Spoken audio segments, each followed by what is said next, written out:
మనం present violence and non violence అనే chapter చదువుతున్నామండి. ఇందులో మనం 3 పారాగ్రాఫ్స్ కంప్లీట్ చేసాం. ఒక్కసారి వాటి సమ్మరీ చెప్పుకుందాం. సో బాబా చెప్తుంది ఏంటంటే, ప్రతి మనిషికి కూడా ఏదైనా ఒక విషయానికి సంబంధించి కొన్ని పదాలని ఒక ఊత పదాలుగా వాడేస్తూ ఉంటారు. వాటి నిజ అర్థాన్ని గ్రహించకుండా ఆ మాటలను వాడడం జరుగుతూ ఉంటుంది. ఆ యాక్షన్స్ కూడా, ఆ చేసే పనులు కూడా, ఆ పదాలకు సంబంధించిన పనులు కూడా చాలా యాంత్రికంగా ఉంటాయి. అలాంటి పదాల్లో అంటే వాటి నిజ అర్థాన్ని గ్రహించకుండా పదాలను ఉట్టిని ఆ పదాలని మాటల్ని మాటలుగా వాడేస్తూ వాళ్ళకు తోచిన అర్థాలు చెప్పుకుంటూ ఉండేటువంటి సందర్భం కలిగిన పదాల్లో ఈ యొక్క హింస, అహింస అనేటువంటి పదాలు చాలా ముఖ్యమైనవి. మనం చర్చించాల్సినవి. ఎందుకంటే అవి మన యొక్క జీవిత గమనాన్నే ప్రభావితం చేసేటువంటి విషయాలు ఈ 2 కూడా. హింస, అహింస అనేది చెప్పారు ఈ పారాగ్రాఫ్‌లో. తర్వాత ఒక స్పిరిచ్యువల్ లైఫ్ అంటే ఏంటో సెకండ్ పారాగ్రాఫ్‌లో చెప్తున్నారు. ఏదో ఒక సర్టెన్ రూల్స్ పెట్టుకొని దానికి అనుగుణంగా మనం చేయడమే, ఒక రూల్స్, ఒక నియమాలకు అంటే అనుగుణంగా జీవితాన్ని సాగించడం కాదు. స్పిరిచ్యువల్ లైఫ్ అంటే అది మన యొక్క పర్సెప్షన్‌లో ఉండేటువంటి విషయం. అది మన దృష్టికి సంబంధించినటువంటిది. మనం ఎలా చూస్తున్నాం దేన్నైనా సరే అనే దానికి సంబంధించింది తప్పితే, ఆ సత్యాన్ని ఎలా గ్రహిస్తానో అనే విషయానికి సంబంధించింది తప్పితే గాని, ఈ యొక్క మెకానికల్‌గా చేసేటువంటి కొన్ని ఆచరణకు సంబంధించి అంటే ప్రాక్టికల్‌గా కొన్ని రూల్స్ పెట్టుకొని ఇవి చేసేస్తే సరిపోయింది. నేను దాన్ని ఆచరించేసాను. I'm leading a spiritual life అని చెప్పుకోవడానికి వీలు పడదు అనేది ఈ పారాగ్రాఫ్‌లో చెప్తున్నారు. అలాగే ఈ థర్డ్ పారాగ్రాఫ్‌లో ఈ వైలెన్స్, నాన్ వైలెన్స్‌ని సంపూర్ణంగా అవగాహన చేసుకోవాలి అని అనుకుంటే, మనం వరల్డ్‌లో ఉండేటువంటి కొన్ని సిట్యుయేషన్స్ తీసుకొని వాటిని అనలైజ్ చేయడం ద్వారా మనకి ఈ పదాల యొక్క నిజ భావాన్ని గ్రహించగలుగుతాం. కాకపోతే అన్ని సిట్యుయేషన్స్‌ని స్టడీ చేయడం కష్టం కాబట్టి, కొన్ని శాంపుల్‌గా కొన్ని కేసెస్‌ని తీసుకొని, ఆ కేసెస్‌ని స్టడీ చేస్తే ఆల్‌మోస్ట్ ఇది చాలా క్రూషియల్ యాస్పెక్ట్స్‌నే ఆ 2 పదాలకు సంబంధించిన ప్రధానమైనటువంటి విషయాన్నంతటిని ఈ కొన్ని సందర్భాలను స్టడీ చేయడం ద్వారా మనం గ్రహించవచ్చు అని చెప్పి, ఆ రిప్రజెంటేటివ్ సిట్యుయేషన్స్‌ని కొన్ని తీసుకున్నారు. వాటి గురించి మనం ఈ వీక్ మాట్లాడుకోవాలండి. సో ఇప్పుడు ఈ ఫస్ట్ కేస్ చదవాలి.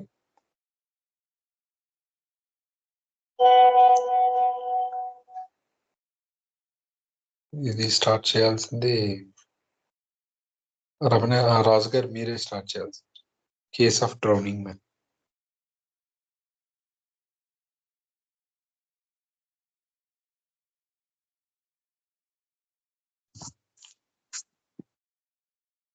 రాజు గారు ఉన్నారండి?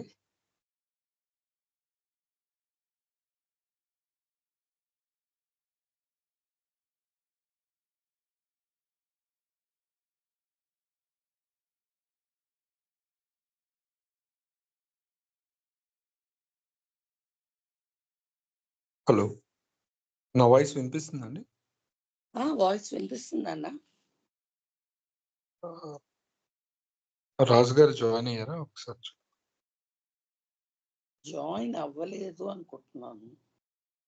ఉన్నారు జై బాబా. ఉన్నారు. జయగోవన్ దాసు, మీరు నన్ను అడుగుతున్నారా? నేను కొంచెం మ్యూట్ అయ్యి ఉన్నాను. అవును సార్, మీకే అసైన్ అయింది. అదే సరే, లేదా మాట్లాడుతున్నాను. Okay, case of drowning man. ఇది ఒక ఎగ్జాంపుల్తో బాబా చెప్తున్నారండి. మునిగిపోతున్న మనిషి యొక్క వృత్తాంతం, అది ఎలా ఉంటుంది ఎక్స్పీరియన్స్ అనేది చెప్తున్నారు. Situation number 1. Suppose a man who does not know how to swim has fallen into a lake and is drowning. ఉదాహరణకి ఒక వ్యక్తి ఒక సరస్సులో పడి మునిగిపోతున్నాడు. ఇది ఉదాహరణగా తీసుకున్నారు. ఆయనకేమో ఈత రాదు బేసిక్గా. and that there is another person nearby who is good at swimming and wants to save him. సరస్సు ఒడ్డున ఇంకొక వ్యక్తి నిలబడి ఉన్నాడు. ఆయన ఈ సంఘటన చూసి స్వతహాగానే మంచి స్విమ్మర్ ఆయన, సహజంగానే ఈ వ్యక్తిని రక్షించాలనుకున్నాడు. The drowning man has a tendency to grasp desperately at the person who comes to his aid. సాధారణంగా మనకి అందరికీ తెలిసిన విషయమే, ఎవరైనా మునిగిపోతున్న వ్యక్తి ఆ లక్షణం ఎలా ఉంటుందంటే తను ఆ గందరగోళంలో తను చనిపోబోతున్నాడేమనే ఆ తొందరపాటులో తన్ని రక్షించడానికి వచ్చిన వ్యక్తిని గట్టిగా పట్టుకోవడం అన్నది చాలాసార్లు జరుగుతుందో మనం చెప్తూ ఉంటారు అందరూ. ఎవరైతే అది తన్ని బయటకు లాగడానికి ప్రయత్నిస్తారో వాళ్ళని గట్టిగా పట్టుకోవడం జరుగుతుంది, ఆ లక్షణం ఉంటుంది. And the hold is often so restricted that it may not only make it impossible to save the drowning man but may even ఒకసారి కిందకి వెళ్ళండి that may even cause the drowning of the one who came to help. ఆ ఉడుం పట్ల పట్టుకోవడం వల్ల ఏమవుతుందంటే యాక్చువల్గా తనని ఇబ్బంది పెట్టుకోవడమే కాదు, ఎవరైతే వచ్చారో సహాయం చేయడాన్ని వాళ్ళని కూడా పూర్తిగా నిస్సహాయం చేసేస్తాడు ఎదకుండా. The one who wishes to save the drowning man may therefore have to strike him unconscious before he can help him. అయితే తెలివైన ఈ గజీతగాడు ఎవరైతే దిగాడో అందులోకి, ప్రొఫెషనల్ అనుకోండి, ఆయన రక్షించడానికి వెళ్ళిన వాళ్ళు ఏం చేస్తారంటే గట్టిగా పట్టుకుని ఆ మునిగిపోతున్న భయంలో ఉన్న వ్యక్తిని గట్టిగా తల మీద ఎక్కడో కొట్టి స్ప్రో తప్పేలాగా చేసి వాళ్ళని రక్షిస్తారు నార్మల్గా. అదొక టెక్నిక్ అన్నమాట. Striking the drowning man under such circumstances cannot be looked upon either as violence or non violence. ఆ విధంగా అయితే ఈ సిచ్యువేషన్కి మళ్ళీ లింక్ చేస్తున్నారు బాబా. ఇప్పుడు ఈ పరిస్థితుల్లో హింసకు పాల్పడినట్టుగానే కనబడుతుంది బయటకు. కానీ దీన్ని కర్రతో కొట్టడం అంటే హింసనే నార్మల్ డెఫినేషన్ ఆఫ్ టర్మ్స్లో. కానీ ఈ కేసులో అది వైలెన్స్గా అది చూడడానికి అంటే ఆ పరిధిలోకి రాదు, ఆ ఎనాలిసిస్లోకి. అది చెప్తున్నారండి. బేసిక్గా నాకు అర్థమైంది ఏంటంటే ఇప్పుడు ఇది కొన్ని సార్లు కూడా బాబా చాలాసార్లు లోతుకెళ్ళే కొద్ది మనకు చెప్తూ ఉంటారు ఇంటెంట్ అన్నది చాలా ఇంపార్టెంట్ అయిపోతుంది ఆధ్యాత్మికంలో. నార్మల్గా మనం పొరపడేది, ఇబ్బంది పెట్టుకునేది అంటే రూల్స్లో చిక్కుకుపోయినప్పుడు మనకి అది తెలియకపోవడం అన్నది ఎక్కువ. ఇంటెంట్ అన్నది బాబా లింక్ చేస్తూ ఉంటారు. ఇంటెంట్ నిజాయితీ అయినది అని స్వార్థంతో కూడింది కాకపోతే యూఆర్ అవుట్ ఆఫ్ ఇట్. ఏ పని చేసి చాలాసార్లు అది డైరెక్ట్గా ఇండైరెక్ట్గా చెప్తూ ఉంటారు. అది స్వార్థానికి లింక్ అయితే మాత్రం ఈ డెఫినేషన్లు అన్నీ వర్తిస్తాయి అన్నట్టుగా. కనుక ఇక్కడ ఇంటెంట్ అయితే అతను సహాయం చేయాలని ఉద్దేశమే కనుక ఈ పరిధిలోకి రాదు అని చెప్తున్నారు. ఇది ఎగ్జాంపుల్గా బాబా చెప్పారు, జయబాబా. ఏమన్నా ఉన్నాయండి క్వశ్చన్స్?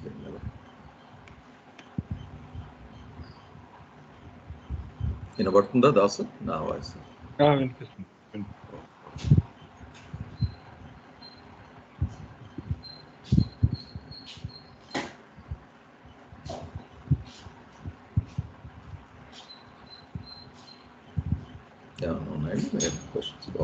ఎవరైనా క్వశ్చన్స్ కానీ లేదా దీన్ని ఇంకెవరైనా మాట్లాడు?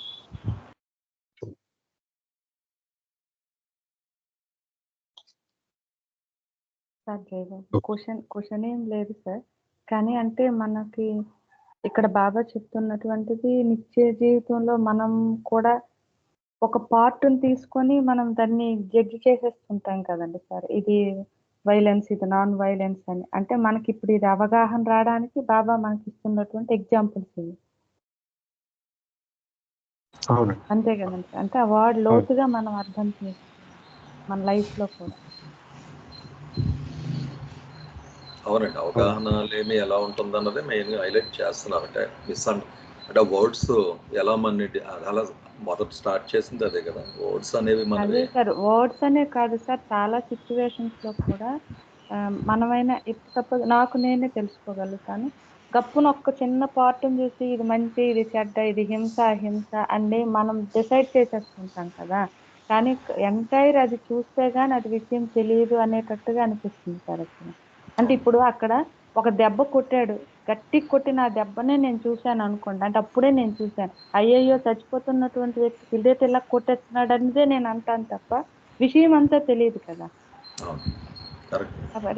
అది ఒక సిచ్యువేషన్ మొత్తం అది చూస్తే తప్ప అది అసలు విషయం తెలియదు. కానీ ఇక్కడ ముఖ్యంగా ఏంటంటే కాపాడుతున్నటువంటి వ్యక్తి యొక్క అంతర్గతం ఉద్దేశం ప్రధానం. అతని ఉద్దేశం అంటే ఎవరికి వాళ్ళది ఇన్సైడ్ ఆ ఉద్దేశము ప్రధానమైనటువంటిది అన్నట్టుగా అర్థం. జై బాబా. ఇన్ఫాక్ట్ ఇప్పుడు సోషల్ మీడియా అంతా దీన్ని ఈ ప్రిన్సిపల్ మీద నడుస్తున్నాం. పూర్తి సినారియో చెప్పకుండా ఒక ఎపిసోడ్ తీసుకోవడం, దాన్ని ఒక thumbnail పెట్టడం, అంటే మనసుకున్న బలహీనతని వాడుకోవడం అన్నమాట బేసిక్. అంటే పూర్తిగా చూడడానికి అది సహనం వహించాలి. ఆ సహనం కంటే ముందే జడ్జిమెంట్లోకి వెళ్ళిపోతుంది. దానికి ఉన్న బలహీనత నార్మల్గా మనసు నేను అనుకోవడం. అంటే ఇక్కడ చూడండి సార్, బాబా చెప్తున్నటువంటిది ఏంటి అంటే ఇప్పుడు మనకి మనం లోపల పరిశీలించుకోవాలి. ఇది బయట మనం చేయాల్సింది కాదు. ఇది మన లోపల ఒక పనికి ఉద్దేశం ప్రధానం. లోపల నువ్వు ఎలా ఆలోచిస్తున్నావు, ఏం చేస్తున్నావు అనేటటువంటిది అది తీసుకునే విధానం ప్రధానం అన్నట్టుగా మనకు చెప్తున్నట్టుదే అనిపిస్తుంది. అదే ఇంటెంట్ అన్నాను కదా నేను. ఇంటెంట్ అన్నది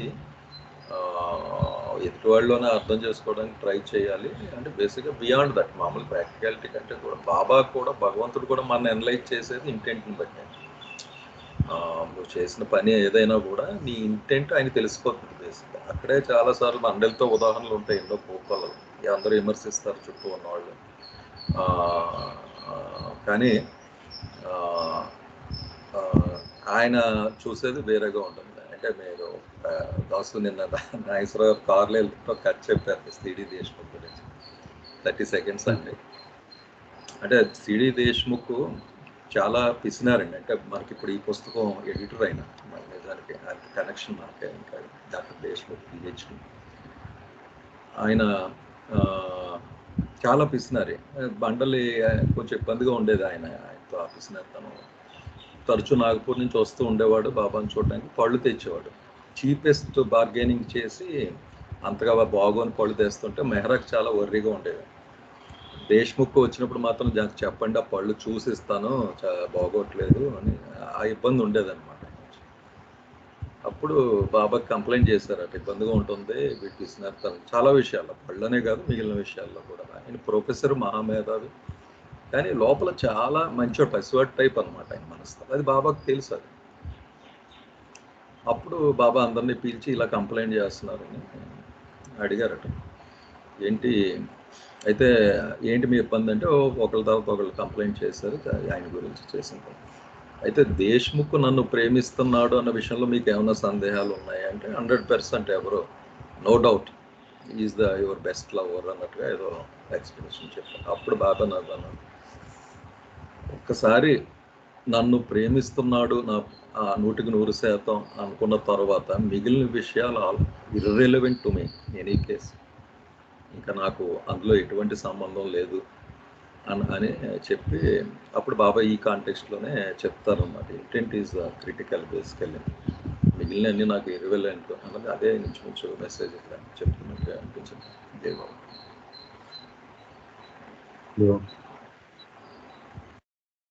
సో అయితే ఈ పారాగ్రాఫ్ లో అదే డిస్కషన్ అయింది కదండి. సో ఇక్కడ ఒక వ్యక్తి మునిగిపోతున్న వ్యక్తిని కాపాడడానికి మరొక వ్యక్తి ప్రయత్నిస్తుండగా కాపాడుతున్న వ్యక్తిని కూడా అతను గట్టిగా పట్టుకున్నాడు. దానివల్ల ఇతర ప్రాణం కూడా పోతుంది ఆ సమయంలో.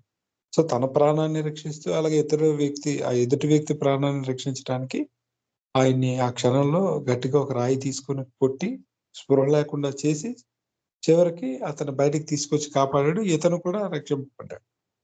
సో ఈ సిచ్యువేషన్ అంతటిని అనలైజ్ చేస్తే బయటికి రాగానే ఎవరైనా చూసి ఏంటి రక్తం, ఎవరు రాయితో కొట్టారు, ఏంటి ఎలా హింసించావు అని యాక్చువల్గా కాపాడిన వ్యక్తిని నిందించే అవకాశం ఉంది అక్కడ. కానీ అలా గాయపరచాల్సి ఎందుకు వచ్చిందంటే ఆ వాడి ప్రాణం రక్షించడానికి, తన ప్రాణం రక్షించుకోవడానికి అలా చేయాల్సి వస్తుంది.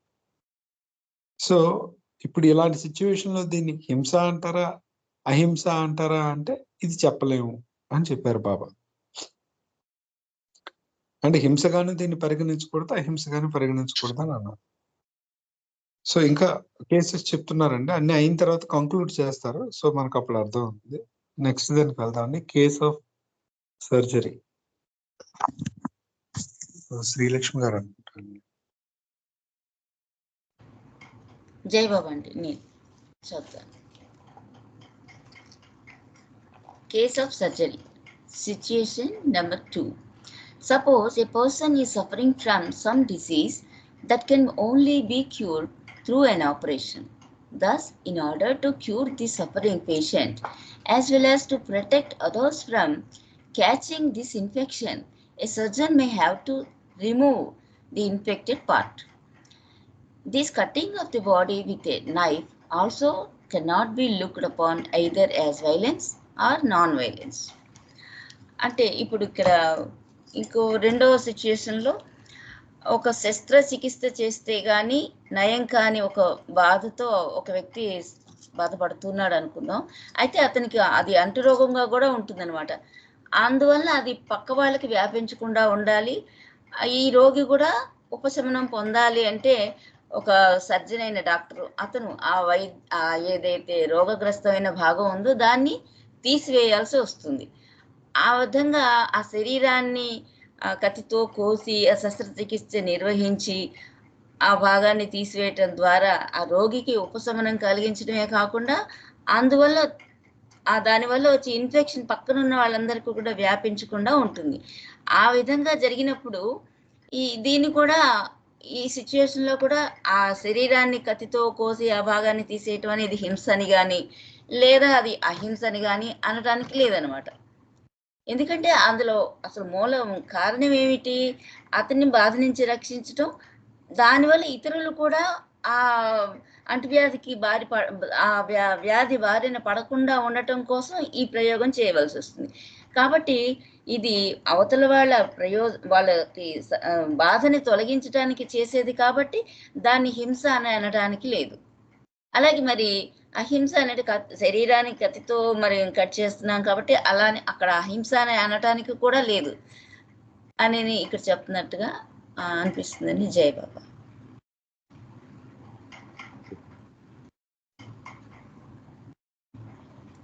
జై బాబా. జై బాబా. ఎవరికైనా క్వశ్చన్స్ కానీ లేదా యాడ్ చేద్దాం అనుకున్నా మాట్లాడు.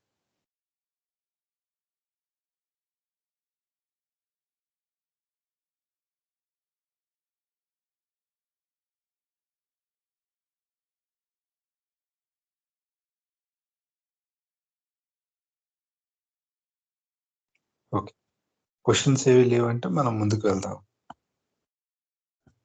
సేమ్ ఇది క్లియర్ గానే ఉంది కాబట్టి ఇంకా ఎక్స్ప్లెయిన్ చేయడానికి ఏం లేదు. నెక్స్ట్ కేసు తీసుకుందాం అండి. Situation number 3. ఉదయ్ గారు మీరు చదవండి. Case of aggressive nation. Situation number 3. Suppose an aggressive nation invades a weaker nation for selfish purposes, and another nation, inspired solely by the noble desire of saving the weak nation, resists this aggressive invasion by armed force. Fighting in defense of the weak nation cannot be looked upon as either violence or non-violence, but can be called non-violent violence. ఒక దౌర్జన్య ప్రవృత్తి గల దేశం యొక్క సంఘటన గురించి బాబా ఇక్కడ చెప్తున్నారు. అంటే అటువంటి దౌర్జన్య ప్రవృత్తి గల ఒక దేశము స్వార్థ ప్రయోజనాల కోసం బలహీనమైనటువంటి ఇంకొక దేశం మీద దండెత్తింది అనుకుంటే, అంటే అక్కడ ఏంటి, ఆ దేశాన్ని దోచుకోవాలనేటటువంటి స్వార్థ ప్రయోజనం అనేది ఈ దేశానికి ఉంది. అలాంటి పరిస్థితుల్లో కేవలం అవతల బలహీన దేశాన్ని కాపాడాలి అనేటటువంటి ఉద్దేశంతో వేరొక దేశం తన యొక్క సైనిక బలంతో అడ్డుకుంది అనుకుంటే, అలా ఒక బలహీన దేశాన్ని కాపాడడం కోసం పోరాటాన్ని హింస లేదా అహింసగా పరిగణింపబడకూడదు అంటున్నారు. అంటే అక్కడ ఇంకొక దేశం మీద ఈ దేశం పోరాడుతుంది, కానీ అక్కడ ఉన్నటువంటి ఉద్దేశం ఏంటి అంటే ఆ బలహీన దేశాన్ని ఆ దౌర్జన్య దేశం నుంచి రక్షించాలి అనేటటువంటి ఉద్దేశంతో ఆ రకంగా తనకు తానుగా పోరాడుతోంది కాబట్టి అక్కడ అది హింస అనలేము, అలాగని అహింస కూడా కాదు. మరి దాన్ని ఏమంటారు అంటే అహింసాత్మకమైనటువంటి దానిని అహింసాయుతమైనటువంటి హింస అనవచ్చును అని బాబా చెప్తున్నారు. జై బాబా.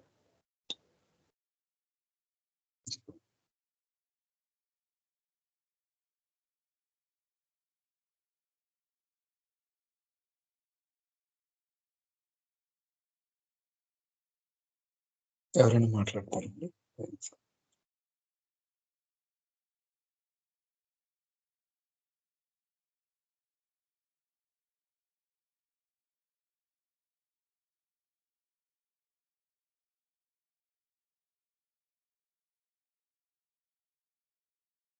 ఓకే.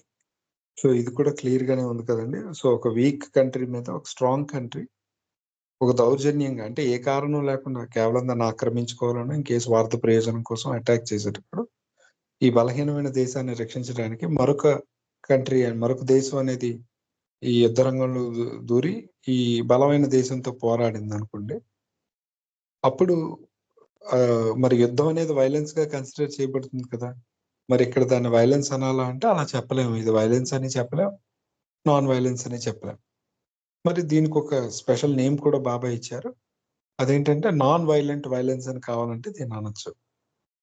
అంటే అహింసాత్మకమైన అహింసతో కూడిన ఒక హింస అని ఒక పేరు పెట్టారు దీనికి. సో ఇది సిచ్యువేషన్. అయితే వీటన్నిటిని సమ్మప్ చేస్తారు, అప్పుడు మనకు తెలుస్తుంది ఎందుకు ఇవన్నీ చెప్పారు, ఏ ఎగ్జాంపుల్ ని ఎలా చూడాలనేది అది ముందు వస్తుంది.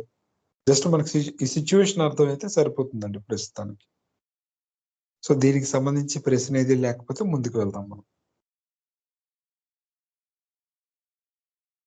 ఓకే, నెక్స్ట్ అండి. కేస్ ఆఫ్ మ్యాడ్ డాగ్, పిచ్చి కుక్క యొక్క సంఘటన ఇక్కడ చెప్తున్నారు. Situation number 4.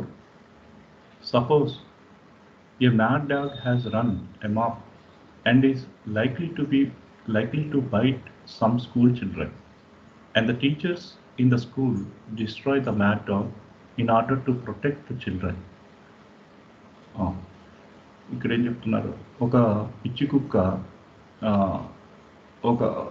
ఈ స్కూల్కి వెళ్ళేటువంటి పిల్లల వెంటపడి ఆ పిల్లలను వెంటపడి ఆ పిల్లల్ని కలిసినట్టయితే తరుముతుందనుకుందాం. అప్పుడు ఆ స్కూల్లో ఉన్నటువంటి ఉపాధ్యాయులు ఆ పిల్లల్ని రక్షించే ఉద్దేశంతో ఆ పిచ్చి కుక్కని చంపేశారు. This destruction of the mad dog does imply violence, but there is no hatred in it. అంటే ఇలా చంపటం హింస అనబడదు, ఇందులో ఎటువంటి ద్వేషం అనేది లేదు అని చెప్తున్నారండి. జై బాబా. కుక్కని చంపడం హింస అనబడుతుంది. కుక్కని చంపటం హింస. It's protect the school written this destruction of the mad dog, does it imply violence? అంటే అది అంటే ప్రశ్నార్థకంగా పెట్టారు. ఇది అది అలా చంపటం హింస అనవచ్చా? కానీ అందులో ఎటువంటి ద్వేషం లేదు అని చెప్పి దీన్ని హింస అనలేము అన్నది కూడా చెప్పచ్చు. ఆ కుక్కను చంపటంలో వాళ్ళకి ఎటువంటి ద్వేషం లేదు. అది ఆ పిల్లల్ని రక్షించడం కోసం వాళ్ళు చేసేటువంటి ఉద్దేశం, అంటే ఆ భావన ఎలా ఉంది అంటే అందులో ఉన్నటువంటి వాళ్ళను రక్షించటం, ఆ రక్షించటం అనేటువంటి ఉద్దేశంతో ఆ కుక్కని చంపారు కాబట్టి అది హింస అనలేము. హింస అనలేమనేది లేదు ఉమ్మ గారు. అది హింస అనేది కన్ఫర్మ్ చేశారు, హింస అనేది ఉంది ఎంప్లాయ్గా, బట్ ద్వేషం లేదు. హింసలో ద్వేషం లేదు, అంటే ద్వేషం లేని హింస అని పేరు పెట్టారు దానికి. ఇది వైలెన్స్, అంటే వైలెన్స్ వితౌట్ హేట్రెడ్ అని అంటారు. వితౌట్ హేట్రెడ్ అలా స్వార్థంతో కూడింది కాదు అనుకోవచ్చా? రాజు హేట్రెడ్ అండ్ ద్వేషం కదా మేడం. ద్వేషం అన్నారు కదా, స్వార్థం. అసలు నేను అంటున్నాను ఇంటర్నల్ గా అలా కూడా అర్థం ఉందా అని. దాంట్లో ఇతని ఇంటెన్షన్ ఏం లేదు కదా. అవునండి, అంటే డెఫినెట్ గా స్వార్థమే లేదు. పిల్లల్ని రక్షించడం అతని మరి బాధ్యత కాబట్టి స్కూల్ టీచర్ గా ఆ బాధ్యత నెరవేర్చడంలో మరి కుక్కని చంపాడు. అందుకు దాన్ని ఆ స్వార్థం తాలూకు వివిధ రూపాల్లో ద్వేషం అనేది ఒకటి కాబట్టి ద్వేషం లేకుండానే చేశాడు అది. అంటే కుక్క మీద ఏ కోపం, సాధారణంగా పిల్లలు వీధుల్లో వెళ్ళిపోతూ చూస్తుంటారు, రాళ్ళు తీసి విసురుతుంటారు, అదేం చేయదు, దాని మట్టుగా అది ఉంటుంది. లేదా కుక్కలంటే ఒకరికి చిరాకు, దాని వల్ల కూడా చేయొచ్చు. అలాంటిది ఏమీ లేదు ఇక్కడ ఈ చర్యలు. అట్లీస్ట్ ఈ సిచ్యువేషన్ లో కేవలం పిల్లల్ని రక్షిద్దామని దాన్ని చంపడం జరిగింది కాబట్టి, చంపడం అనేది హింస, బట్ అందులో ద్వేషం అయితే లేదు అని చెప్పారు. ఓకే అండి, ఇంకా ఇది క్లియర్ గా ఉందంటే ముందుకు వెళ్దామండి. నాకు అర్థమైందంటే ఈ చేసేటువంటి పనిలో భావన, ఏ భావనతో చేస్తున్నాము అన్నది అది హింసగా పరిగణించబడుతుంది అనేది. అంటే ఈ పై 4 సిచ్యువేషన్స్లో కూడా మనం అబ్జర్వ్ చేసుకుంది ఏ భావనతో అక్కడ ఆ పని జరుగుతుంది, ఆ హింస జరిగినా అహింస జరిగింది, దాన్ని ఎలా ట్రీట్ చేయాలి అనేది మేబీ నెక్స్ట్ కంక్లూడ్ చేస్తాం. నెక్స్ట్ అండి వాసుదేవరావు గారు మీరు చదువు.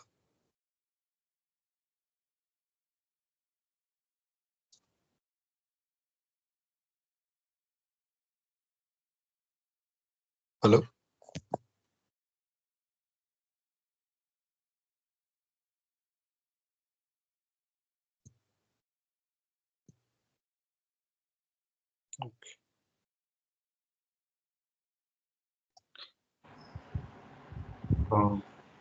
ఎవరైనా చదువుతారండి? నేను చదవనా రాసు? చదవండి. జై బాబా. Case of non-violence of the strong. Situation number 5. Suppose a physically strong man is insulted and spat upon by an arrogant man who is nevertheless weak. ఇక్కడ ఇంకొక పరిస్థితి గురించి చెప్తున్నాడు. ఒక ఫిజికలీ స్ట్రాంగ్ గా ఉన్న పర్సన్, భౌతికంగా స్ట్రాంగ్ గా ఉన్న పర్సన్ ఇంకొక ఆరోగెంట్ మ్యాన్ వల్ల, అంటే బాగా పొగరబోతైన మ్యాన్ వల్ల, యాక్చువల్ ఆ పొగరబోతైన మనిషి వీక్ గానే ఉంటాడు. వాడు కానీ ఈ ఫిజికల్లీ స్ట్రాంగ్ గా ఉన్న, భౌతికంగా దృఢంగా ఉన్న పర్సన్ పైన అతన్ని అవమానించి ఉమ్మి వేశాడు అని అనుకుందాం. సిచ్యువేషన్ అలాంటిది. And suppose that the strong man who has the power to crush the arrogant man not only desists from hurting him but calmly explains to him the gospel of love. ఇంకా ఊహించుకుందాం, ఆ actual గా ఆ బలిష్టమైన మనిషి ఈ week person ని, ఇప్పుడు ఎవరైతే పొగరగా ప్రవర్తించాడో ఆ వీక్ పర్సన్ గుద్దుతేనే వాడిని అయిపోతాడు, వాడిని ఏదైనా చేసేయగలడు. ఈ వీక్ పర్సన్ పడిపోతాడు. కానీ అతను ఏం చేస్తాడు అనుకోండి, ఈ సిచ్యువేషన్ లో ఈ బలిష్టమైన మనిషి, రే ఇలా కాదురా, నువ్వు ఇలా చేయకూడదు అని ప్రేమతో గాని అతన్ని బోధించాడే అనుకోండి. This action implies non violence, but it is the non violence of the strong. అలా చేసినప్పుడు ఏమవుతుంది, ఇది యాక్చువల్ గాను అహింసే అవుతుంది. ఆ అహింస కూడా ఎలాంటిది, ఈ బలిష్టమైన వాడి యొక్క అహింస అని చెప్తున్నట్లుగా నాకు అనిపించింది.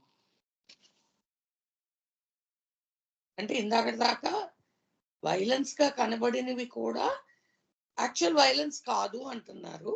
ఇక్కడ అహింసగా కనబడుతున్నది కూడా అహింసే అని చెప్తున్నారు.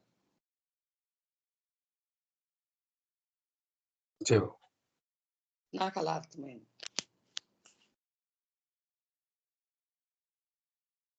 ఎవరైనా మాట్లాడతారండి? అహింసగా కనబడేది కూడా అహింసే అంటే అది అర్థం కాలేదు సార్. అది మేడం అది ఎందుకు వాడారు? అంటే ఇందాక సిచ్యువేషన్ లో హింసలా కనబడేది కూడా హింస అనడానికి లేదు అని చెప్పుకున్నాం కదా ముందు పారాగ్రాఫ్స్ లో. కేసు అనుకో, ఒక స్విమ్మర్ వెళ్ళి వాడిని కొట్టడం, మనకి పైకి కనబడేది అది హింసే కదా. నువ్వు నాలాంటి వాళ్ళు ఆ పైకి చూసేది ఏమంటాం, హింసే కదా అంటాం. కానీ అది పూర్తిగా హింస అని అనలేము. కానీ ఇక్కడ క్లియర్ గా వాడు అహింసే పాటించాడు, అది నిజంగా అహింసే. మనకు కనబడేది అహింసగానే ఉంది, వాస్తవానికి అది అహింసే అని చెప్తున్నట్టుగా అనిపించింది. అంటే ఆ కాంట్రాస్ట్ చూపించడానికి ఏమో అనుకుంటున్నా. ఏం ఉదయ? ఓకే మేడం, అర్థమైంది.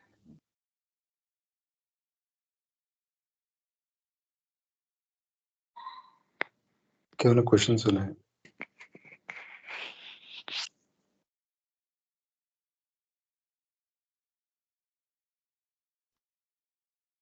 ఓకే, సో ఇది క్లియర్ గానే ఉందండి. ఒక స్ట్రాంగ్ గా ఉన్న పర్సన్ మీద ఒక వీక్ గా ఉన్న పర్సన్ అటాక్ చేయడం జరిగింది. అదే ఉమ్ము వేశాడు, ఇంకేదో చేశాడు. సో ఇతను తిరిగి అతను ఎదిరించగలడు, ఒక దెబ్బ కొట్టగలడు. కాకపోతే అతను గొప్ప సహనాన్ని అక్కడ వహించి అతనికి ఇలా చేయకూడదు బాబు, నువ్వు ఎందుకు అలా వస్తున్నావు అని ప్రేమ గురించి చెప్తూ ఉన్నాడు. ఇది అహింస, ఇది మామూలు అహింస కాదు, non violence of the strong, ఒక బలవంతుడి యొక్క అహింస అని చెప్పారు. ఇది ఒక కేటగిరీ, ఇది ఒక కేసు. సో దీంతో మనకి ఐ థింక్ అన్ని సిచ్యువేషన్స్, మొత్తం 5 సిచ్యువేషన్స్ చెప్పారండి. 5 సిచ్యువేషన్స్ ని ఇప్పుడు అనలైజ్ చేయబోతున్నారు. అసలు ఏ సిచ్యువేషన్ ఏంటి, ఎలా గ్రహించాలి, అందులో అంతరార్థం ఏంటి అనేది అది మనం నెక్స్ట్ పారాగ్రాఫ్ లో తెలుసుకుందాం అండి. ఇది చంద్రశేఖర్ గారు, మీరు చదవండి.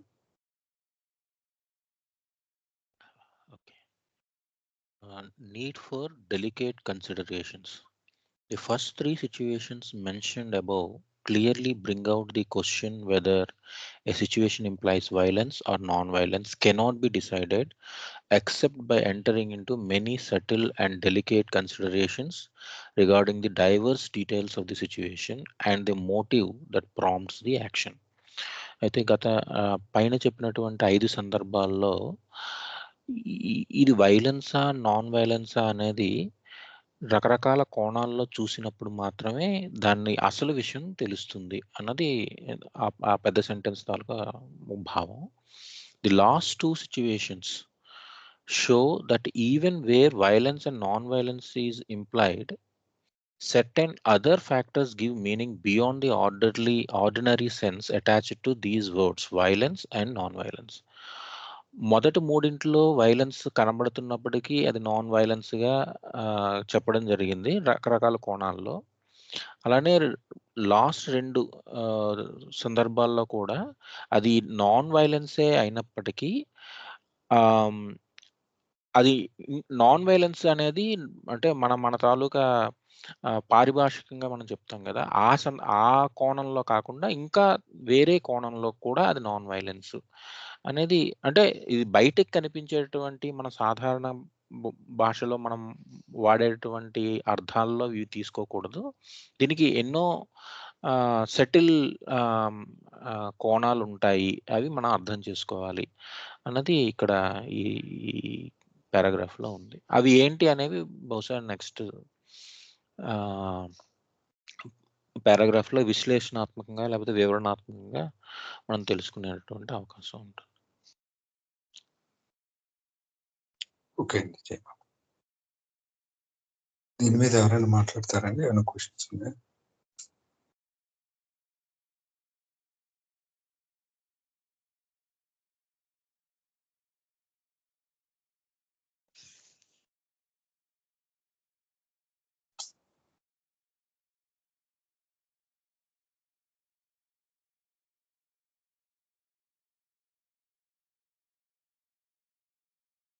ఓకే, సో చెప్పినట్టే మొత్తం 5 సందర్భాల 5 సిచ్యువేషన్స్ చెప్పారు. ఫస్ట్ 3 సిచ్యువేషన్స్ కి మనకి క్లియర్ గా చెప్పలేం, అది ఏంటి అనేది నిర్ణయించలేం. ఎందుకంటే మరికొంచెం సూక్ష్మతలు అంటే లోపలికి వెళ్ళి ఆ సిచ్యువేషన్ అనలైజ్ చేస్తే గానీ తెలియదు.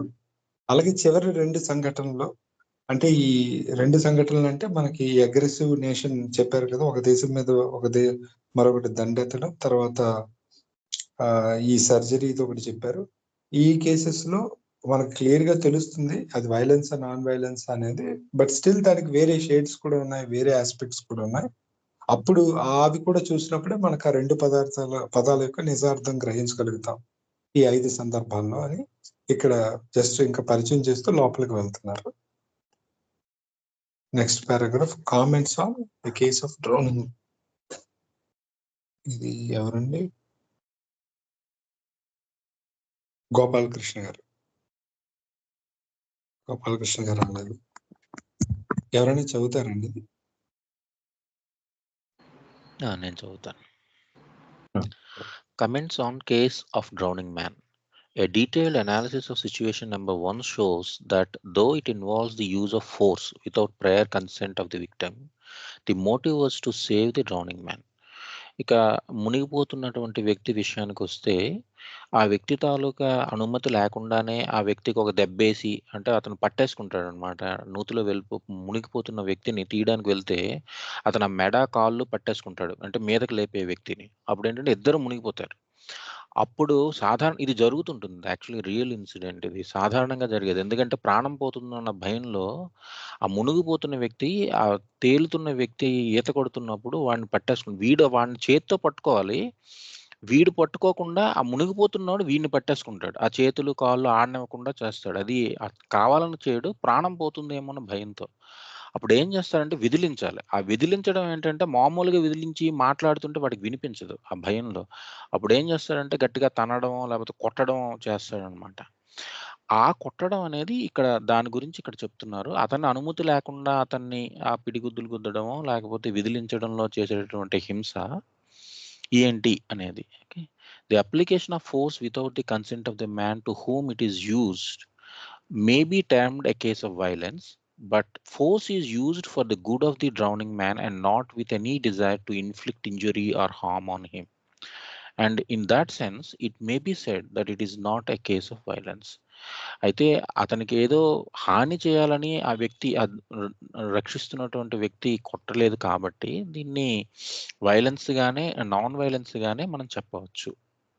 అంటే ఇక్కడ ఏంటంటే బయట నుంచి చూసేది కాదు, ఆ సందర్భంలో అతను రక్షించాలంటే మనం కొట్టాలి కాబట్టి, ఓకే, ఆ కొట్టడం అనేది వైలెన్స్ కాదు. In these special senses the situation can be said to involve violence and non violence respectively, but in the ordinary sense of words it cannot be looked upon as a case of either violence or non violence.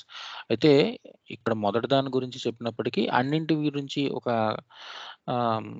Statement ఇక్కడ ఏం చెప్తున్నారంటే ఈ సందర్భాల్లో ఏదో బయట నుంచి చూసి మనం చెప్పడం కాదు, దాని ఇంటెన్షన్, ఆ లోపలిగా ఉన్నటువంటి ఉద్దేశాన్ని చూసి మనం ఇది వైలెన్సా నాన్ వైలెన్సా అని చెప్పవలసి ఉంటుంది.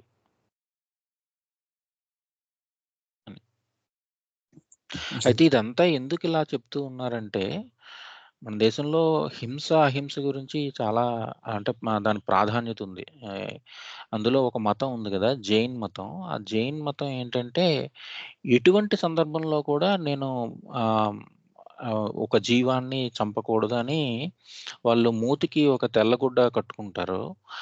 అంటే ఏంటంటే మాట్లాడుతుండేటప్పుడు బ్యాక్టీరియా లేకపోతే సూక్ష్మజీవులు నోట్లోకి వెళ్ళి అకారణంగా చచ్చిపోతాయి, అది అటువంటి పాపం నేను చేయను అని. అలానే వాళ్ళు నడుస్తుండేటప్పుడు ఒక చిన్న చీపురు పట్టుకుంటారు, ఆ చీపురుతో తుడుస్తూ ఉంటారనమాట. తుడడం ఎందుకు అంటే అవి తుడిస్తే గనక జీవాలు ఏవైనా చీమలు గట్టా ఉంటే అవి తన దారి నుంచి పక్కకు తప్పుకుంటాయి. నేను నడిచేటప్పుడు కూడా, అంటే నేను తెలియక 2 కూడా నేను తప్పులు చేయకుండా ఉంటాను అనేది.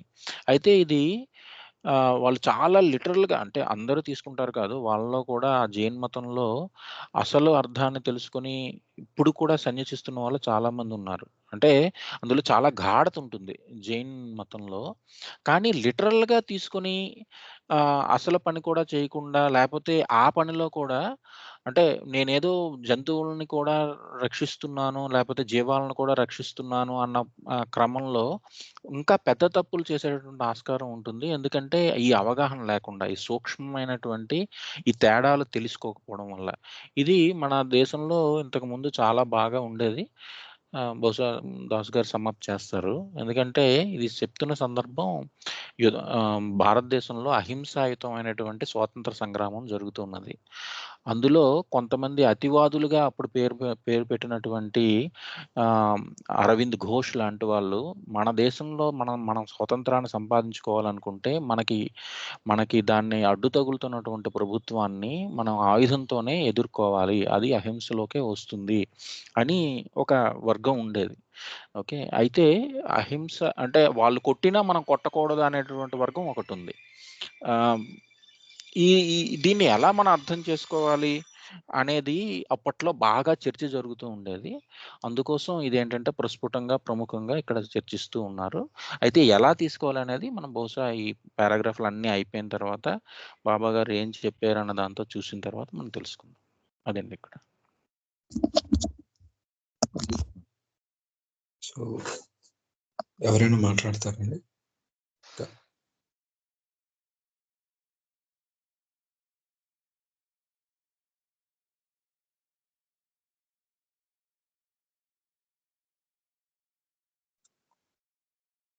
క్లియర్ గానే ఉందండి ఇది? క్వశ్చన్స్ కానీ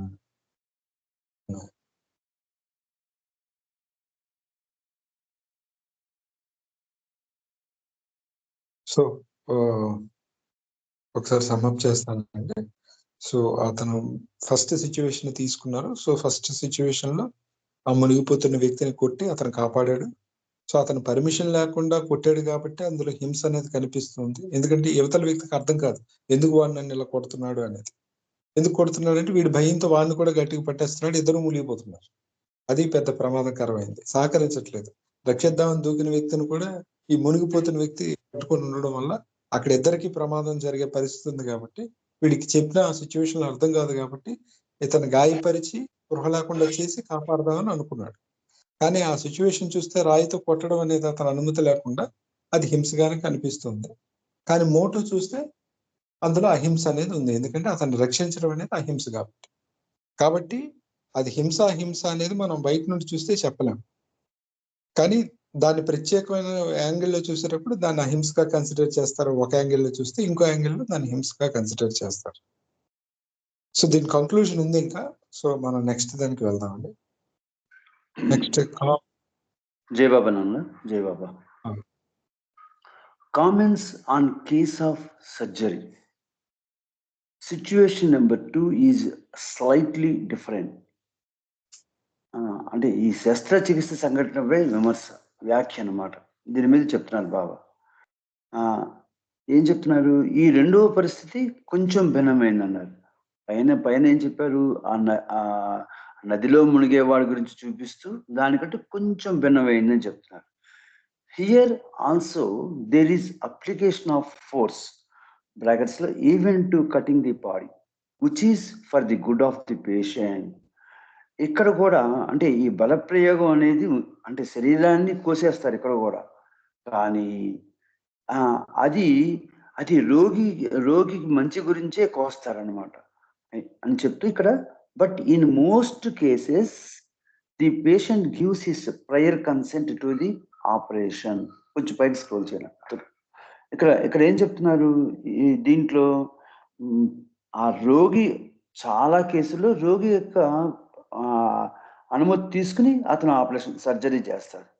further the operation is intended not only to protect the patient himself from the further ravages of the disease, but it is also intended to protect others from the spread of infection.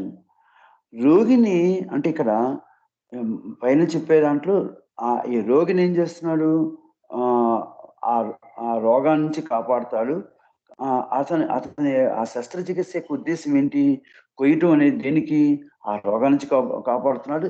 దాని వలన కూడా ఆ చుట్టుపక్కలకి అంటువ్యాధి లేకుండా ఉండటానికి అతను ఇది చేస్తున్నాడు. This application of the force here springs out of the motive of doing unmixed good both to the patient as well as many others who might come in to contact with him. ఇది అంటే ఇక్కడ ఆ అంటురోగం అనేది ఇతరుల సుఖంలో ఉంటుంది చేసే ఉద్దేశంలో ఉంటుంది. అలాగే రోగికి మరి అంటువ్యాధి ప్రబలే అవకాశం ఉన్న అనేక మందికి ఇతరులకి మేలు చేయాలనే నిష్కలంకమైన ఉద్దేశం నుండి ఈ బలప్రయోగం పుట్టింది. బలంగా కోసేయటం అనేది దేనికి అని చెప్తున్నాడు అంటే, దీనివల్ల ఆ రోగిని రక్షిస్తాడు, అది ఇంకోళ్ళకి జరగదు. ఇతరులకు మేలు చేయాలనే సదుద్దేశంతో ఆ రోగికి శస్త్రచికిత్స చేస్తున్నాడు. Since no harm is intended, the application of the force does not amount to the violence in the ordinary sense, nor can it be adjudicately looked upon as non-violence, since it is a clear case of cutting a part of living body. ఈ బలప్రయోగం దీన్ని ఇలా శస్త్రచికిత్స చేయటం, ఈ బలప్రయోగం అనేది హింసగా పరిగణించకూడదు. అయితే దీనిలో ఈ శరీర భాగాన్ని కోయటం అనే అంశం ఉంది కాబట్టి దానిని అహింసగా కూడా పరిగణించడానికి వీల్లేదు. దీన్ని హింస అనటానికి వీల్లేదు, అలానే అహింస అనటానికి వీల్లేదు. ఇక్కడ రెండూ చెప్తున్నారు బాబా. అంటే ఏదైనా సంఘటన, నాకు అర్థమవుతోంది ఏంటంటే, ఏదైనా సంఘటన జరిగినప్పుడు ఆ సంఘటన మొత్తం అయిన తర్వాత దాన్ని, ఆ పదాన్ని వాడితే బాగుంటుంది. అంతే తప్ప వాడు హింసిస్తున్నాడు లేకపోతే ఇది అహింస అనే అనటానికి వీల్లేదు అనే భావన నాకు కలుగుతున్నాను. నువ్వు కొంచెం వివరించినాను దీని మీద. మాట్లాడతారండి ఎవరైనా దీనికి సంబంధించి మాట్లాడతారా లేదా క్వశ్చన్స్?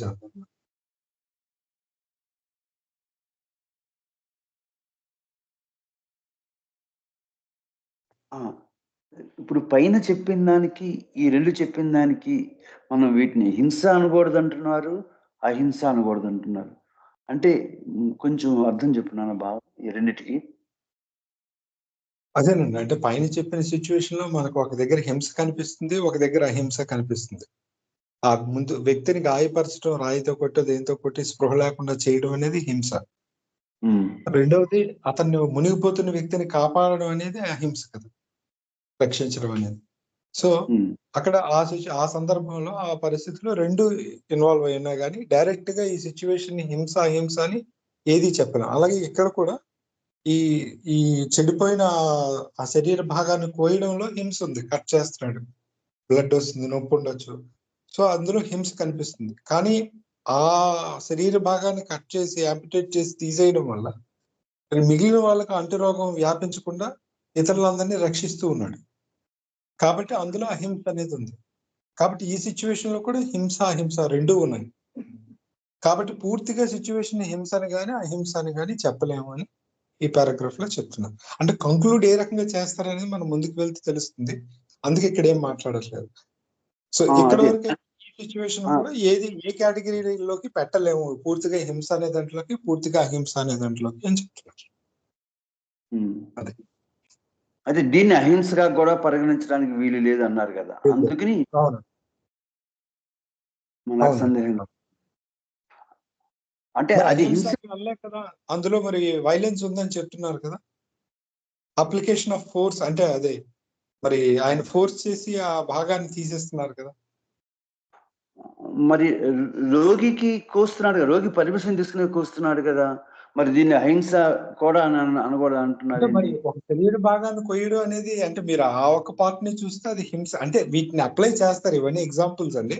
యాక్చువల్ గా మనం ఏదైనా ఒక సిచ్యువేషన్ చూసేటప్పుడు బయట జరుగుతున్నప్పుడు, అంటే జస్ట్ మీరు అడుగుతున్నారు కాబట్టి చెప్తున్నాను. ఇప్పుడు ఈ ఎలక్షన్ ఇవన్నీ జరుగుతున్నాయి, ఎక్కడో పీపుల్ వచ్చేస్తున్నారు, తండోపతండాలుగా మీద పడిపోతున్నారు. పోలీసులు ఆ టైంలో బలప్రయోగం చేశారనుకోండి, లెట్స్ సే కొంచెం ఆపడానికి. టీచరే క్లాసులో పిల్లలు అల్లరి చేస్తున్నప్పుడు గట్టిగా అరిచో లేకపోతే కొట్టడమో చేశారనుకోండి, ఆ సిచ్యువేషన్ డిమాండ్ చేసేటప్పుడు చేస్తే కరెక్ట్ గా ఆ సిచ్యువేషన్ ఆ మూమెంట్ లో ఎంటర్ అయిన వాడు ఎవరైనా చూస్తే ఏంటి ఇలా టీచర్ ఎంత నిర్దాక్షిణ్యంగా కొట్టేస్తుంది పిల్లల్ని, వాళ్ళ పరిస్థితి ఏంటి అనేది అనుకుంటారు కదా. ఆ క్షణంలో అది హింసగానే కనిపిస్తుంది. కానీ అదంతా ఎందుకు జరిగిందో చూస్తే అందులో ఇంటెన్షన్ మోటోలోకి వెళ్తే అది అహింస అని కనిపిస్తుంది. అలా చెప్తున్నారు. ఆ సెన్స్ ని ఎక్స్ప్లెయిన్ చేసుకుంటూ వెళ్తున్నారు. అంటే మనకి తెలిసిన చిన్న చిన్న వాటిలో ఉండే అందులో ఎలా ఉంటుంది హింస, ఎలా ఉంటుంది అహింస అని చెప్పి దీన్ని ఓవరాల్ గా అప్లై చేయబోతారు చాప్టర్ ఎండింగ్ లో. నెక్స్ట్ చాప్టర్ లో కూడా దీనికి ఎక్స్టెన్షన్ ఉంది, అప్పుడు మనకు అర్థం అవుతుంది. అది ప్రస్తుతానికి ఈ పారాగ్రాఫ్ వరకు చెప్తుంది, అర్థం అవుతుందా లేదో చూసుకుందాం అంతే, ఎక్కువ థింక్ చేయకుండా. అలాగే, ఓకే ఓకే. నెక్స్ట్ పేరా నేను చదువుతాను.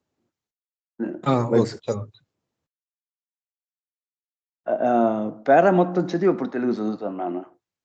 లేదు problem. Comments on case of aggressor nation. Situation number 3 is also very interesting and instructive.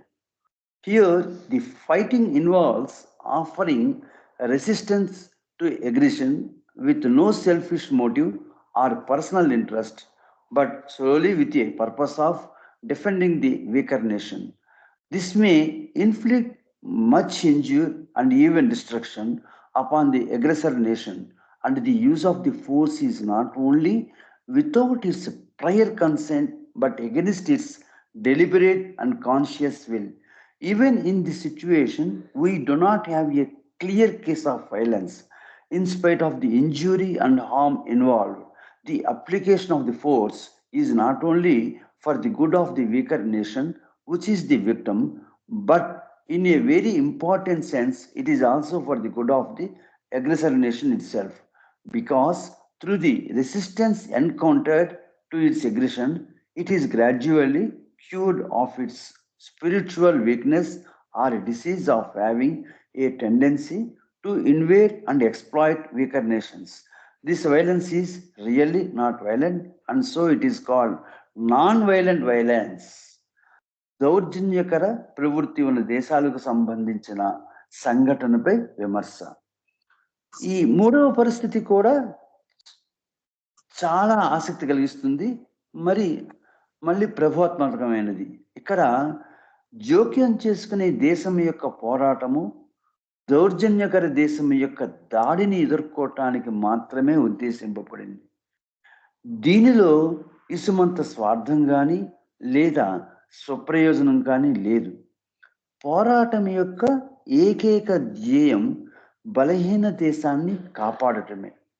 ఈ యుద్ధం దౌర్జన్యకర దేశానికి హానిని నష్టాన్ని కలిగించవచ్చును కూడా. అలాగే ఆ దేశం యొక్క ముందస్తు అనుమతి లేకుండానే మరియు దాని ఇష్టానికి వ్యతిరేకంగానే జోక్యం చేసుకునే దేశం బలప్రయోగం చేసి ఉండవచ్చు. ఈ సంఘటనను సైతం స్పష్టమైన హింస అనలేను. దౌర్జన్యకర దేశానికి హాని నష్టం జరిగినా సరే బలహీన దేశాన్ని కాపాడటానికి మాత్రమే ఇక్కడ బలప్రయోగం జరిగింది. అయితే ఒక ముఖ్యమైన భావంలో ఆ పోరాటం దౌర్జన్యకర ప్రవృత్తితో యుద్ధానికి తలపడిన దేశం యొక్క శ్రేయస్సు కోసం కూడా జరిగింది. అది ఎలా అంటే, దౌర్జన్యకర ప్రవృత్తితో యుద్ధానికి తలపడిన దేశాన్ని ప్రతిఘటించటం ద్వారా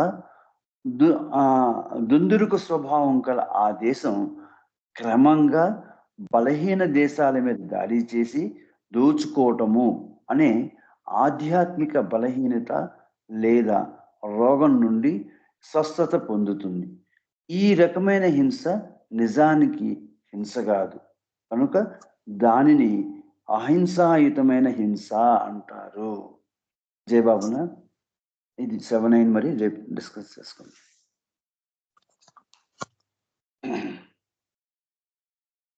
ఓకే, సో 7 అయింది కాబట్టి మనం రేపు దీన్ని చర్చించుకుని రిమైనింగ్ పారాగ్రాఫ్స్ కూడా మనం కంటిన్యూ చేద్దాం. మళ్ళీ రేపు కలుద్దాం. అవతార్ మెహర్ బాబా జై జై.